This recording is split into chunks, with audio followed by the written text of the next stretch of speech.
Welcome students. RBSC online classes में आपका बहुत बहुत स्वागत है। और आज हम लेके आए हैं आपके लिए 10th क्लास का पहला चैप्टर।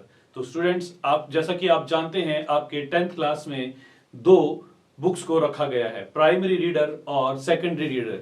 प्राइमरी रीडर यानी कि जो पहली पुस्तक है, पहली किताब है, उसका नाम है फर्स्ट फ्लाइट, और जो दूसरी किताब है उसका नाम है फुटप्रिंट विदाउट फीट। और आज हम इस एपिसोड में, इस वीडियो में आपके लिए लेकर आए हैं फर्स्ट फ्लाइट का पहला चैप्टर, और उस चैप्टर का नाम है ए लेटर टू गॉड। तो स्टूडेंट्स, चलिए शुरू करते हैं आज का हमारा ये चैप्टर और जानते हैं इस चैप्टर के अंदर क्या कहानी है। इससे पहले कि हम इस चैप्टर को शुरू करें, आइए स्टूडेंट्स हम समझते हैं कि इस चैप्टर के अंदर किस थीम को बताया गया है, किस इसका सेंट्रल आइडिया क्या है। तो स्टूडेंट्स, जैसा कि हम देख सकते हैं इसके नाम में ए लेटर टू गॉड, यानी कि ईश्वर को एक पत्र। इस पूरे चैप्टर में एक व्यक्ति का जिक्र किया गया है, एक व्यक्ति को बताया गया है जिसका नाम है लेंचो, और वह व्यक्ति ईश्वर पर बहुत अधिक विश्वास करता है। इतना अधिक विश्वास करता है कि आर्थिक रूप से नुकसान होने पर वह एक लेटर यानी एक पत्र ईश्वर को लिखता है, और उस पत्र का जवाब वह पाता है। और आगे किस प्रकार से घटनाक्रम चलता है, आइए हम इस वीडियो में देखते हैं। यह चैप्टर जीएल वेंटस ने लिखा है और बड़े ही स्पष्ट और बड़े ही साधारण शब्दों में विश्वास को बताने का प्रयास किया है। तो देखते हैं इस चैप्टर को, हम पढ़ते हैं। आइए हम इस चैप्टर की शुरुआत करें और आप पूरे वीडियो को अंत तक देखें, जिससे कि आपको यह चैप्टर बड़े ही आसान तरीके से समझ में आ जाए। तो शुरुआत करते हैं हमारे चैप्टर से। लिखा है, देखिए, the house the only one in the entire valley. वह घर उस पूरी वैली, उस घाटी में एकमात्र था। Set on the crest of a low hill, जो कि एक छोटी पहाड़ी के ऊपरी छोर पर स्थित था। स्टूडेंट्स, आप देख सकते हैं यहां पर क्रेस्ट शब्द का अर्थ भी बताया गया है, टॉप ऑफ अ हिल, यानी कि एक पहाड़ी का ऊपरी सिरा। जब भी हम लोग कोई लेसन पढ़ते हैं तो हमारे लिए बहुत इंपॉर्टेंट है कि हम उसके अंदर आने वाले मीनिंग्स को भी पढ़ें, उसके अर्थ को भी समझें। अगर हम उसके मीनिंग को नहीं समझ पाएंगे तो हम उस लाइन का अर्थ भी समझ नहीं पाएंगे। तो स्टूडेंट्स, देखते हैं आगे क्या लिखा हुआ है। From this height one could see the river and the field of ripe corn dotted with the flowers that always promised a good harvest. इतनी ऊंचाई से, यानी कि जो घर था, जिस पहाड़ी के ऊपर स्थित था, उस ऊंचाई से कोई भी उस घाटी में बहने वाली नदी को और उस खेत को देख सकता था, जिसके अंदर फूल लगे हुए थे, और वो फूल इस बात का वादा करते थे कि वह खेती यानी कि वो फसल जो है वह अच्छी होगी। आगे देखें। The only thing the earth needed was a downpour or at least a shower. धरती को केवल एकमात्र चीज की आवश्यकता थी, वो थी हल्की बारिश या फिर बूंदाबांदी। Throughout the morning, Lencho, who knew his fields intimately, had done nothing else but see the sky towards the northeast. पूरी सुबह लेंचो, जो कि अपने खेतों को बहुत अच्छी तरीके से जानता था, उसने नॉर्थ ईस्ट के आकाश को यानी कि उत्तर पूर्व के आकाश को देखने के अलावा कुछ नहीं किया। स्टूडेंट्स, ये जो लेंचो है, यह इस कहानी का मुख्य किरदार है। जैसे मैंने आपको बताया, यह एक किसान है और अपने खेतों को बड़े अच्छे तरीके से जानता है। तो उस सुबह वह पूरे सुबह के समय आकाश को देख रहा है, उत्तर पूर्व आकाश को देख रहा है, और वहां कुछ समझने, कुछ जानने की वह कोशिश कर रहा है। Now we are really going to get some water women. तो स्टूडेंट्स यहां पर आप देखिए इस लाइन के अंदर, इस फर्स्ट पैराग्राफ के अंदर कुछ शब्द भी हैं और उन शब्दों को हम लोग यहां पर देखते हैं। तो देखिए मेरे साथ में आप पहला शब्द देखिए, लिखा है डाउनपोर। यहां पर आप देख सकते हैं डाउनपोर शब्द लिखा है। डाउनपोर, और डाउनपोर का अर्थ होता है हल्की बारिश।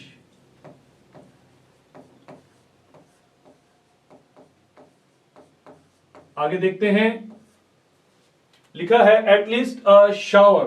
शावर का मतलब होता है बूंदाबांदी। बूंदाबांदी यानी कि कुछ मात्रा में, कम मात्रा में बारिश। आगे बढ़ते हैं, देखते हैं, लिखा है इंटीमेटली। इंटीमेटली मतलब इसका अर्थ है बहुत अच्छे तरीके से।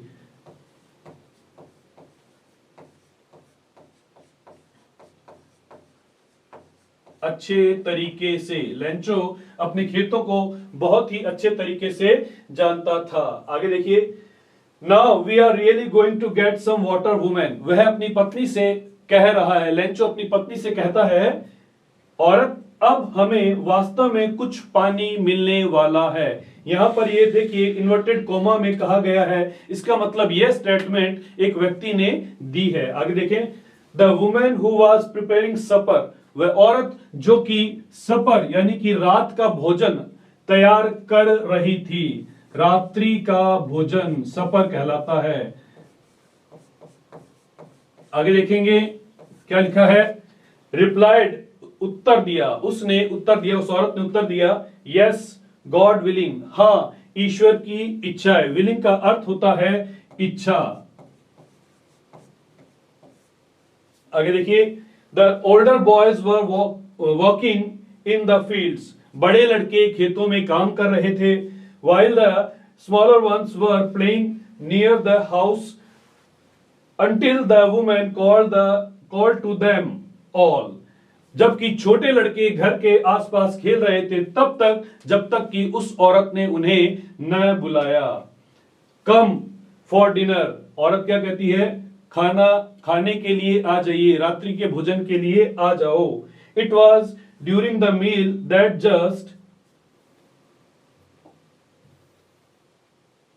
that just Lencho had predicted।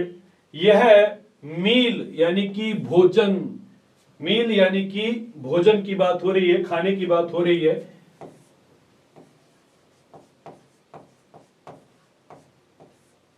That just as Lencho predicted, जैसा कि लेंचो ने पूर्व अनुमान लगाया था।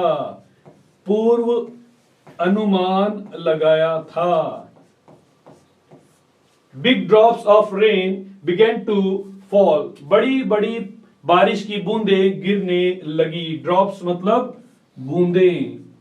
आगे पढ़ते हैं, लिखा है in the north east huge mountains of clouds could be seen approaching. उत्तर पूर्वी आकाश में बड़े बड़े बादलों को पहुंचते हुए देखा जा सकता था, आते हुए देखा जा सकता था। ह्यूज मतलब बड़े, विशाल। माउंटेन्स मतलब पर्वत, पर्वत के समान बादल आ रहे थे। अप्रोचिंग मतलब आते हुए या पहुंचते हुए। यहां मैं लिख रहा हूं, आगे देखें, पहुंचते हुए। The air was fresh and sweet। हवा ताजी और ठंडी थी। The man went out for no other reason than to have the pleasure of feeling the rain on his body। आदमी किसी और वजह से नहीं परंतु अपने शरीर पर बारिश की बूंदों को गिरते हुए अनुभव करने के लिए घर से बाहर आ गया। आगे देखिए, and when he return he exclaimed. और जब वह वापस अंदर लौटता है तो वह खुशी से चिल्लाकर बोलता है। ठीक है, जोर से बोलता है। जोर से क्या बोलता है, जोर से बोलना। एक्सक्लेम मतलब जोर से बोलना। देखिए क्या होता है, These aren't raindrops falling from the sky. यह आकाश से बूंदे नहीं गिर रही हैं. They are new coins. वह नए सिक्के हैं. The big drops are 10 cent pieces and the little ones are 5s. जो बड़ी बूंदे हैं वह 10 सेंट पीसेस हैं और जो छोटी बूंदे हैं वह 5 सेंट के पीसेस हैं. अभी सेंट क्या होती है? सेंट एक मुद्रा है अमेरिका की. जैसे हमारे भारत देश की मुद्रा पैसे है और पैसे मिलकर रुपए बनाते हैं, ठीक उसी प्रकार से बहुत सारे सेंट मिलकर 100 सेंट मिलकर $1 बनाते हैं. आगे देखें, लिखा है with a satisfied expression he regarded the fields of ripe corn with its flower. बड़े ही संतुष्ट, सेटिस्फाइड मतलब संतुष्ट, एक्सप्रेशन मतलब हाव भाव, संतुष्ट हाव भाव के साथ में उसने अपने कॉर्न के खेत को यानी कि मक्के के खेत को देखा. कॉर्न मतलब होता है मक्का. Draped in a curtain of rain, जो कि एक बारिश के पर्दे में लिपटा हुआ था. ड्रैप्ड मतलब लिपटा हुआ या ढका हुआ. यहां पर हम लोग देख सकते हैं कर्टन मतलब पर्दा या आवरण. आगे देखिए, but suddenly a strong wind began to blow. लेकिन अचानक ही एक तेज हवा, सडनली मतलब अचानक से, सडनली मतलब अचानक, और स्ट्रॉन्ग विंड मतलब तेज हवा, बिगेन टू ब्लो चलने लगी. And along with the rain very large hailstones began to fall. और हवा के साथ साथ बड़े बड़े ओले, हेलस्टोन्स का मतलब होता है ओले, ओले भी गिरने लगे. बारिश के साथ में ओले गिर रहे हैं. These truly did resemble new silver coins. और यह वास्तव में नए चांदी के सिक्कों के समान लग रहे थे. सिल्वर मतलब चांदी और रिसेंबल्स मतलब लगना. रिसेंबल्स मतलब लगना, दिखाई देना. यहां पर मैं आपके लिए लिख देता हूं, दिखाई देना. देखिए आगे बढ़ते हैं, क्या लिखा है? The boys exposing themselves to the rain. लड़के बारिश के अंदर भाग पड़े यानी कि नहाने के लिए चले गए. Ran out to collect the frozen pearls. और जमे हुए, फ्रोजन मतलब जमा हुआ, जम जाता है, जो जैसे बर्फ जम जाती है, जमा हुआ. यहां पे मैं लिखता हूं जमा हुआ. पर्ल्स मतलब मोती, पर्ल्स का मतलब होता है मोती. तो जमे हुए मोतियों को लेने के लिए बारिश में लड़के बाहर भाग पड़े, बाहर निकल गए. आगे देखें क्या लिखा है? It's really getting bad now exclaimed the man. आदमी ने कहा अब यह वास्तव में बहुत बुरा हो रहा है. I hope it pass quickly. मैं आशा करता हूं कि यह जल्दी से गुजर जाए, जल्दी से बीत जाए. It did not pass quickly. यह जल्दी से नहीं गुजरा यानी कि जो कि हेलस्टोन थे, जो ओले गिर रहे थे, वह तेजी से, जल्दी से नहीं निकले, नहीं गुजरे. For an hour the hail rain on the house, the garden, the hill side, the cornfield, on the whole valley. 1 घंटे तक ओले पूरे घर में, बगीचे में, पूरी पहाड़ी पर, उस मक्के के खेत में और पूरी घाटी में गिरते रहे. वैली मतलब घाटी. The field was white as if covered with salt. खेत इस प्रकार सफेद हो गया जैसे कि यह नमक से ढका हो. जैसे कि खेत नमक से ढका हो, इस प्रकार से यह सफेद हो गया. देखिए, not a leaf remain on the trees. पेड़ों पर एक भी पत्ती, लीफ का मतलब होता है पत्ती, बाकी न रही. आगे देखिए, the corn was totally destroyed. और जो मक्की का खेत था, वो मक्के की जो फसल थी वो पूरी तरह से बर्बाद हो गई. व्यर्थ हो गई, बर्बाद हो जाना या व्यर्थ हो जाना। बर्बाद हो जाना इसका उचित मीनिंग है। The flowers were gone from the plants, पेड़ों के ऊपर से, पौधों के ऊपर से फूल नीचे गिर पड़े। Lencho soul was filled with sadness, और लेंचो की आत्मा दुख से भर गई। When the storm had passed, जब तूफान गुजर गया, स्टॉर्म मतलब तूफान, गुजर गया। He stood in the middle of the field, वह खेत के बीच में जाकर खड़ा हो गया। And said to his sons, और वह अपने बेटों से बोला। अब वो अपने बेटों से क्या बोलता है? A plague of locusts, यानी लोकट्स कहते हैं टिड्डी, लोकट्स कहते हैं टिड्डी का दल। जिस प्रकार से अभी लॉकडाउन के शुरुआत में पिछले साल टिड्डी आई थी, उसी प्रकार से वह एक झुंड में आती है, और उस झुंड के, टिड्डियों के झुंड को कहते हैं प्लेग। लोकट्स मतलब टिड्डी।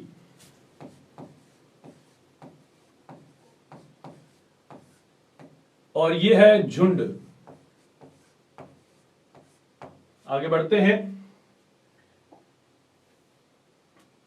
They left more than this.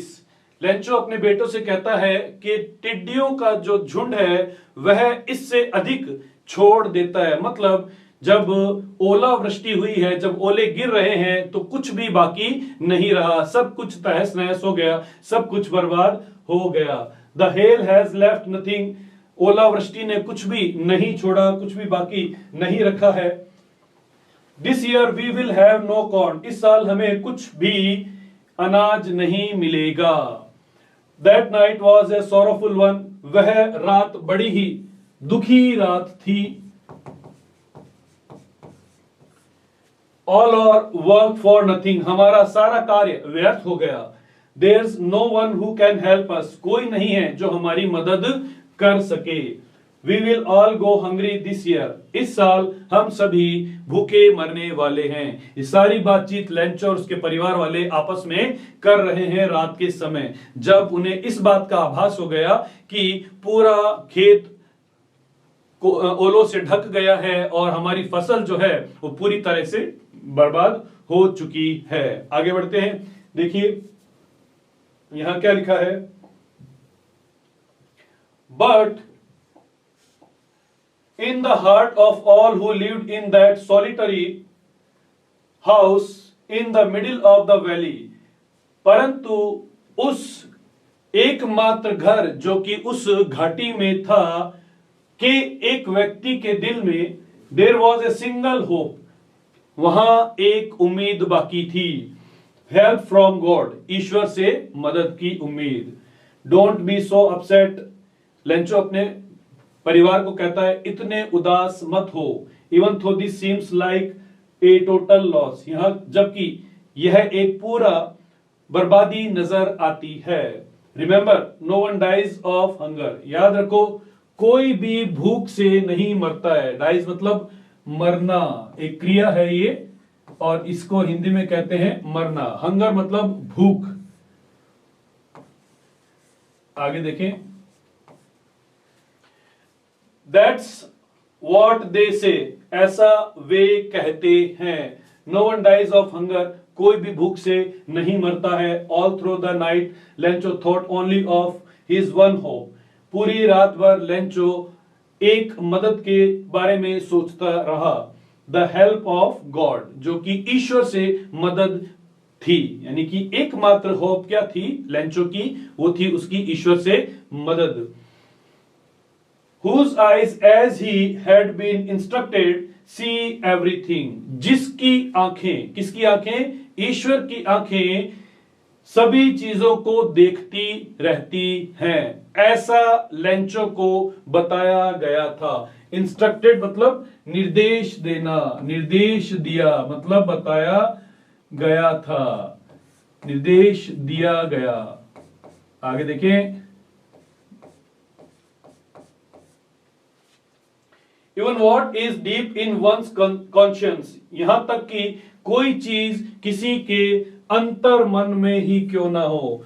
Conscious मतलब होता है अंतर्मन, जैसे कि आप यहां पर इसको मीनिंग को देख सकते हैं, an inner sense of right and wrong, यानी कि सही और गलत का भाव, यानी कि क्या कहते हैं इसे, अंतर्मन। आगे देखें, Lencho was an ox of a man, Lencho एक बैल की तरह काम करने वाला व्यक्ति था, मतलब मेहनती व्यक्ति था। Working like an animal in the fields, और वह खेतों में भी जानवर के समान काम करता था। But still he knew how to write, लेकिन फिर भी वह लिखना जानता था, यानी वह एक पढ़ा लिखा शिक्षित व्यक्ति था। The following Sunday at daybreak he began to write a letter which he himself would carry to town. अगले संडे के दिन वह सुबह होते ही, डे ब्रेक का मतलब है सुबह, बहुत जल्दी सुबह, यहां पर मैं आपके लिए लिखता हूं, सुबह उसने एक लेटर लिखना शुरू कर दिया जिसे वह खुद शहर तक लेकर गया। छोटे शहर को टाउन कहते हैं, छोटा शहर या कस्बा। आगे देखिए, and place in the mail, और उसे डाक में डाल दिया। It was nothing less than a letter to God, यह एक ईश्वर को लिखे पत्र से कुछ कम न था, अर्थात लेंचो ने एक लेटर ईश्वर को लिखा है। आगे देखें, आगे बढ़ते हैं, इस पेज को हम लोग ऊपर कर लेते हैं और देखिए क्या लिखा है। उसने लिखा, God he wrote, if you don't help me, यदि तुम मेरी सहायता नहीं करोगे, my family and I will go hungry this year, मैं और मेरा परिवार इस साल भूखे मर जाएंगे। I need 100 pesos in order to sow my fields again and to live until the crop comes, मुझे अपने खेतों को जोतने और अपने परिवार को चलाने के लिए 100 पैसों की आवश्यकता है, तब तक जब तक कि फिर से फसल उग न जाए। यहां पर देखिए पैसोस शब्द आया है। पैसोस जो शब्द है वह एक करेंसी के लिए प्रयोग किया गया है और वो करेंसी लैटिन अमेरिकन देशों में प्रयोग की जाती है। पैसोस भी कई सेंट से मिलकर बना होता है। आगे देखिए, बिकॉज द हेल स्टॉर्म, आगे डैश डैश डैश किया हुआ है, इसका अर्थ है उसने वापस से वही पूरी कहानी यहां पर लिख दी है कि किस प्रकार से ओलावृष्टि हुई है और किस प्रकार से उसकी पूरी फसल समाप्त हो गई है, बर्बाद हो गई है। आगे देखें, he wrote to God on the envelope, उसने एनवलप यानी कि लिफाफे पर, एनवलप मतलब लिफाफा, लिफाफे पर टू गॉड यानी कि ईश्वर को शब्द लिखा, पुट द लेटर इनसाइड, और अंदर इसमें पत्र डाल दिया, एंड स्टिल ट्रबल्ड, और बड़ी परेशानी के साथ में, ट्रबल्ड मतलब परेशानी या मुश्किल के साथ में, मुश्किल के साथ में वेंट टू टाउन, वह शहर पहुंचता है, शहर चला गया। At the post office he placed a stamp on the letter, post office में उसने लेटर के ऊपर एक स्टैंप यानी कि टिकट को चिपकाया, and dropped it into the mail box, और इसे मेल बॉक्स में यानी कि डाक के डब्बे के अंदर डाल दिया। One of the employees who was a postman, एक कर्मचारी जो कि पोस्टमैन था, एम्प्लॉइज मतलब कर्मचारी,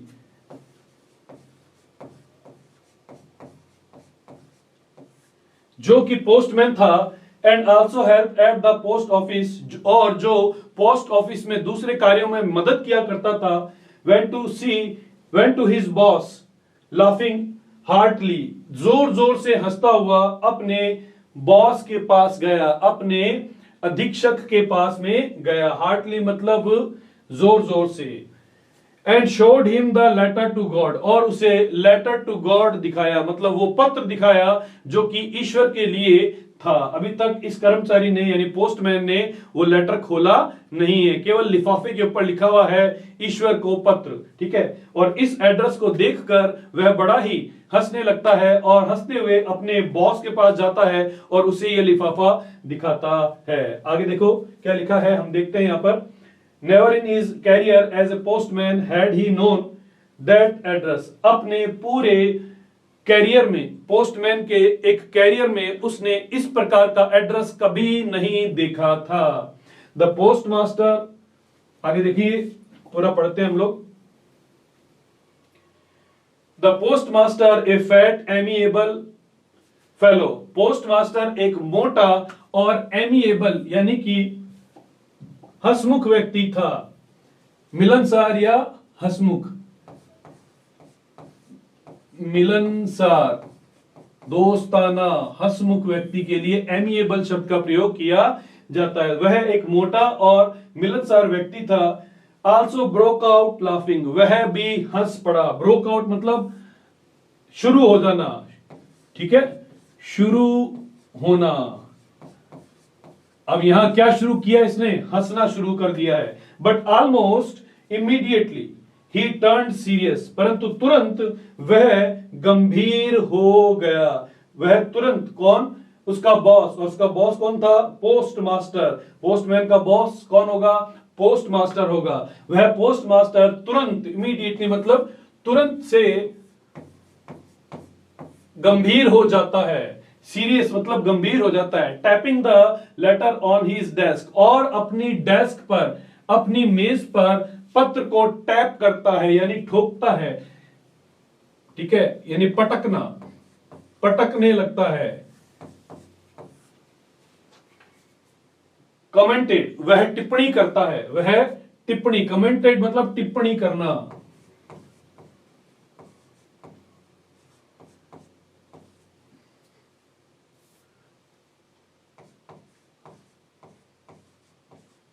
टिप्पणी करना।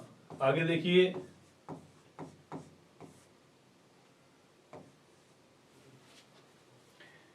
व्हाट फेथ, क्या विश्वास है। अब यहां देखिए स्टूडेंट्स, एक्सक्लेमेटरी मार्क है, इसका मतलब उसे इस बात का बड़ा ही आश्चर्य हो रहा है। उस विश्वास को देखकर उसे बड़ा ही आश्चर्य होता है। I wish I had the faith of the man who wrote this letter. मेरी इच्छा है कि मेरा भी विश्वास इतना ही होता जैसा कि इस लेटर को लिखने वाले व्यक्ति का विश्वास था। Starting up a correspondence with God, उसने ईश्वर के साथ एक संवाद शुरू किया है, संवाद करना शुरू किया है। कॉरेस्पॉन्डेंस मतलब संवाद, बातचीत, ईश्वर के साथ में बातचीत करने लगा है। अभी तक पोस्टमैन ने और पोस्ट मास्टर ने लेटर को खोला नहीं है, उन्हें पता नहीं है कि इसके अंदर क्या लिखा है। चलिए आगे बढ़ते हैं, देखते हैं लेटर के अंदर क्या लिखा है। So in order not to shake the writer's faith in God, इसलिए लिखने वाले व्यक्ति का ईश्वर में विश्वास ना डगमगाए। शेक का मतलब होता है हिलना, शेक का मतलब होता है हिलना, लेकिन यहां इसका अर्थ आएगा डगमगाना।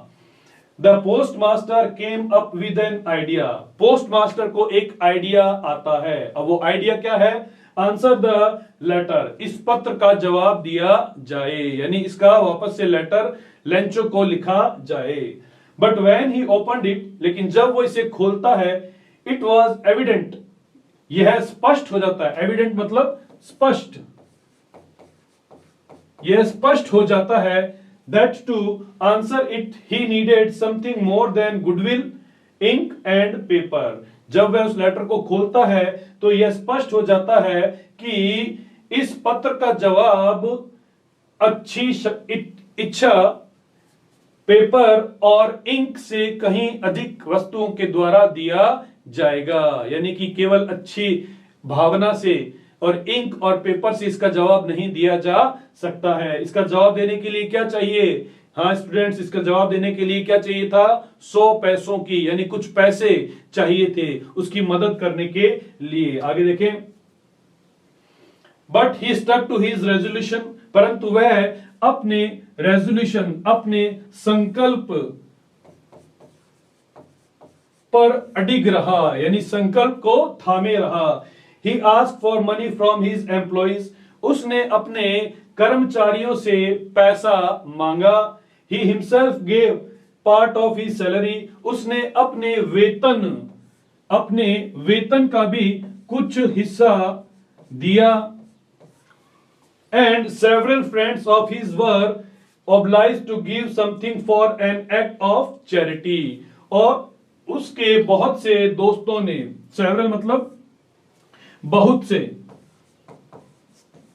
दोस्तों ने उसे कुछ धन इस दया के कार्य के लिए, दान के कार्य के लिए देकर अभिभूत किया, मतलब उसके एक तरह से उसके ऊपर एहसान किया है। देखिए आगे क्या लिखा है। It was impossible for him to gather together the 100 pesos, उसके लिए 100 पैसों इकट्ठा करना बड़ा मुश्किल था, क्योंकि 100 पैसों एक बड़ी मुद्रा थी, बड़ी रकम थी उसके लिए। फिर भी उसने अपने वेतन में से, अपने फ्रेंड से, अपने कर्मचारियों से पैसा इकट्ठा किया, लेकिन फिर भी 100 पैसों इकट्ठे नहीं हो पाए, इतना पैसा उसके पास में कलेक्ट नहीं हो पाया है। आगे देखिए क्या होता है। So he was able to send the farmer only a little more than half, इसलिए वह उस किसान को आधे से कुछ अधिक पैसा ही भेज पाता है। यानी कि किसान को, यानी लेंचो को कुछ पैसा दिया गया, पूरे पैसे नहीं हो पाए, आधे से कुछ अधिक पैसा उसे भेज दिया गया है। आगे क्या लिखा है।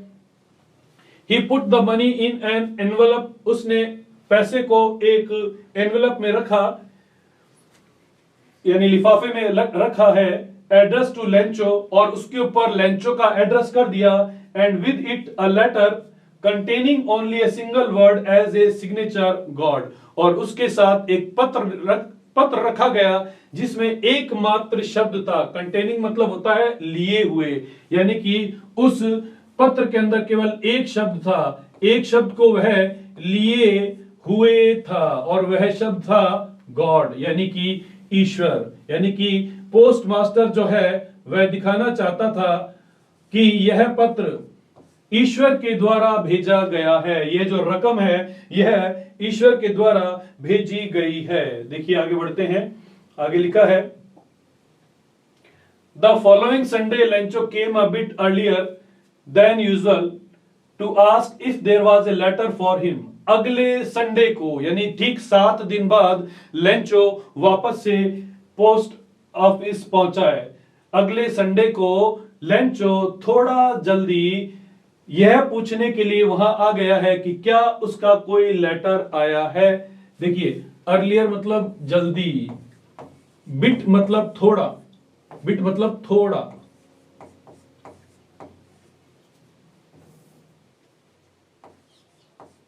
आगे बढ़िए, देखिए आगे है और मीनिंग। यूजुअल मतलब सामान्य, यूजुअल मतलब सामान्य। आगे देखिए। It was the postman himself who handed the letter to him while the postmaster experiencing the contentment of a man who has performed a good deed।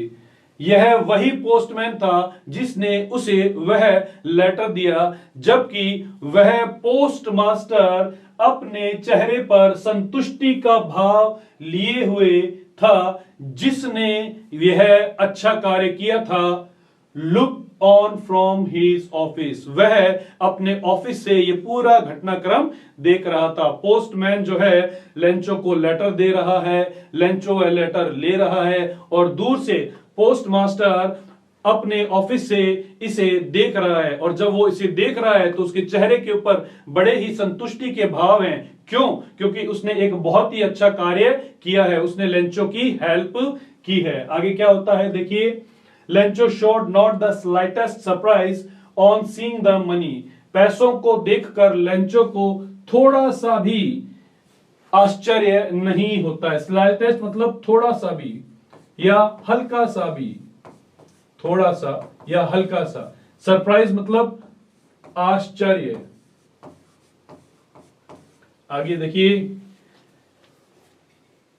Such was his confidence, ऐसा उसका विश्वास था। But he became angry when he counted the money, लेकिन जब उसने पैसों को गिना तो वह गुस्सा हो गया, लेंचो को गुस्सा आ गया है। God could not have made a mistake, ईश्वर कोई गलती नहीं कर सकता था।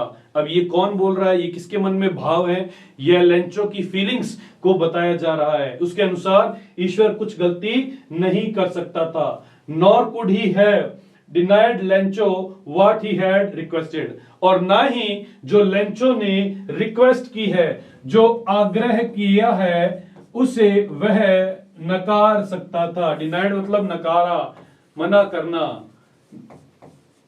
आगे देखिए, इमीडिएटली यानी कि तुरंत, तुरंत Lencho went up to the window to ask for paper and ink, Lencho खिड़की पर पेपर और इंक को लेने के लिए पहुंच गया।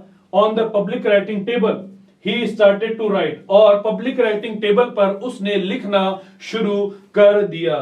With much wrinkling of his brow, और उसकी ब्रो पर सल पड़ गए। ब्रो मतलब आईब्रो यहां, और स्टूडेंट्स जब आईब्रो पर सल पड़ते हैं इसका अर्थ क्या है, इसका अर्थ है कि सामने वाला व्यक्ति गुस्सा कर रहा है। ब्रो मतलब भवे, भवे, और रिंकलिंग मतलब सलवटें, सलवटें या कि झुर्रियां जिसे हम कहते हैं।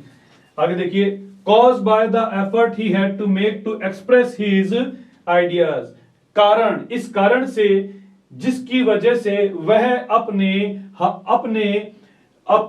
मनोभावों को उतार रहा था, प्रयास कर रहा था। यहां पर कॉज मतलब कारण। देखिए आगे, एफर्ट मतलब प्रयास। आगे देखिए, एक्सप्रेस मतलब व्यक्त करना।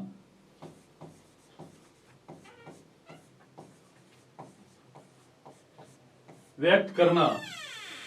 When he finished, जब उसने पूरा लिख लिया, he went to the window, वह खिड़की के ऊपर गया, to buy a stamp, एक टिकट खरीदने के लिए, which he licked, जिसे उसने चाटा, चाट लिया। जैसे हम आइसक्रीम चाटते हैं उसी प्रकार से उसने टिकट को भी क्या किया है, चाटा है।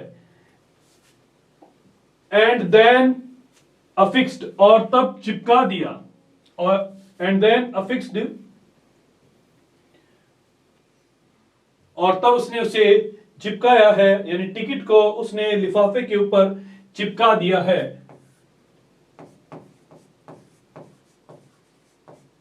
अब वो कैसे चिपकाया है देखिए, आगे बता रहे हैं। टू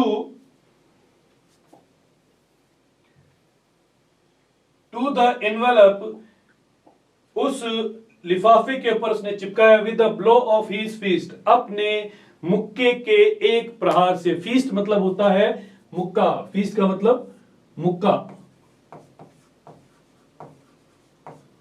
और ब्लो, वैसे ब्लो का अर्थ होता है फूंक मारना, लेकिन यहां इसका क्या अर्थ है, यहां इसका अर्थ है प्रहार, प्रहार करना, यानी कि ऐसे इन्वेलप, वो है लिफाफा है और उसके ऊपर उसने उसे मारा है। The moment the letter fell into the mail box, ठीक वह पल जब वह लेटर उस मेल बॉक्स यानी उस डब्बे में गिरा। The post master went to open it, post master इस डब्बे को खोलने के लिए गया, यानी कि वो देखना चाहता था लेंचो ने उस पत्र में क्या लिखा है। इट सेड, इसमें लिखा था, God of course the money that I ask for only 70 pesos reached me, ईश्वर जो पैसा मैंने मांगा था उसमें से केवल 70 pesos ही मुझे वापस मिला है, मुझ तक पहुंचा है। सेंड मी द रेस्ट, बाकी का पैसा मुझे भेजिए। रेस्ट मतलब शेष। Since I need it very much, क्योंकि इसकी मुझे बहुत ज्यादा जरूरत है। But don't send it to me through the mail, लेकिन इसे मुझे डाक से ना भेजें। Because the post office employees are a bunch of crooks, क्योंकि पोस्ट ऑफिस में काम करने वाले लोग दुष्ट लोगों का समूह है, ठगों का एक समूह है।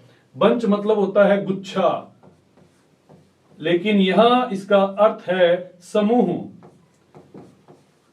और क्रुक्स का मतलब होता है ठग या दुष्ट, और लिखने वाले का नाम आखिर में लेंचो। तो स्टूडेंट्स, ये थी पूरी कहानी, और ये पूरी कहानी एक व्यक्ति के विश्वास के ऊपर आधारित है कि कैसे उस व्यक्ति को ईश्वर के ऊपर पूरा विश्वास था और वह अपने विश्वास के कारण ईश्वर को एक पत्र लिखता है। तो स्टूडेंट्स, आज की वीडियो में बस इतना ही। इस वीडियो को आपको ये वीडियो कैसा लगा, इसे आप कमेंट करके हमें बता सकते हैं। Thank you.